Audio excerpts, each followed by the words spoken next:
Breaking news right now at noon, Governor Ned Lamont is speaking about Connecticut's COVID-19 safety protocols in schools. He's making some changes. Let's listen in. They're not wearing masks and they got lots of quarantine and they got spreads and people. That's happening a lot less in Connecticut. But it's still happening. Every once in a while, we do have exposures. We're exposed to somebody in the classroom, and there people have to take some time off and quarantine. And that's what this change is all about. This is about screen and stay. You can stay in the classroom. It's an example of the fact that we're successfully wearing the masks. All of you are now eligible to get vaccinated. How many of you have been vaccinated over here? That's pretty good. That's pretty good. That's progress. I love it. And what this says now is if there's an exposure, in the classroom, we'll notify your parents, we'll notify somebody at home, and then we ask you, look, if you're showing symptoms, if you're showing COVID, flu-like symptoms, runny nose, cough, things like that, don't come into the class because there's a risk that you are exposed and that you could be spreading it.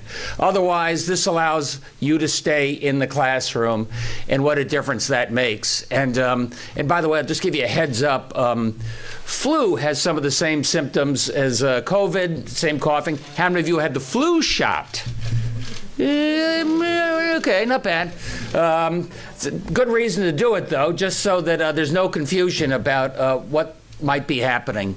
But this allows our kids to stay in school. This allows parents and teachers to know that their kids are able to be in school and be in school safely. And it's one more step in terms of progress in our fight against COVID. I'll just say one last thing. I spent a lot of time looking around what's going on with COVID in other parts of the world. There was a real flare-up in Britain, England in particular, southern Britain. A lot of that was related to schools.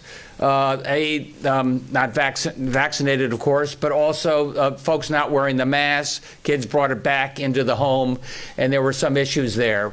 That's not happening in Connecticut. I think we've shown over the last year and a half that working with each and every one of you, we're able to keep our schools open safely, able to do sports safely, and able to make sure that if there is a little exposure, you'll be able to stay in the classroom safely going forward. I'm so glad you're vaccinated because that brings the day where we're totally liberated that much closer. You're listening to Governor Ned Lamont update COVID-19 safety protocols for schools and the ability to avoid quarantine and having to stay home all the time with a new screen and stay policy.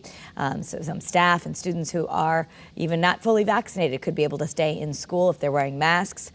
This is a process, again, called Screen and Stay. It's changing some of the protocols at schools, and Eyewitness News reporter Mike Savino is there right now. He's listening to the governor and the other speakers at this news conference. He'll be breaking down what that means for students and families. You can continue to watch the news conference right now on the Channel 3 app.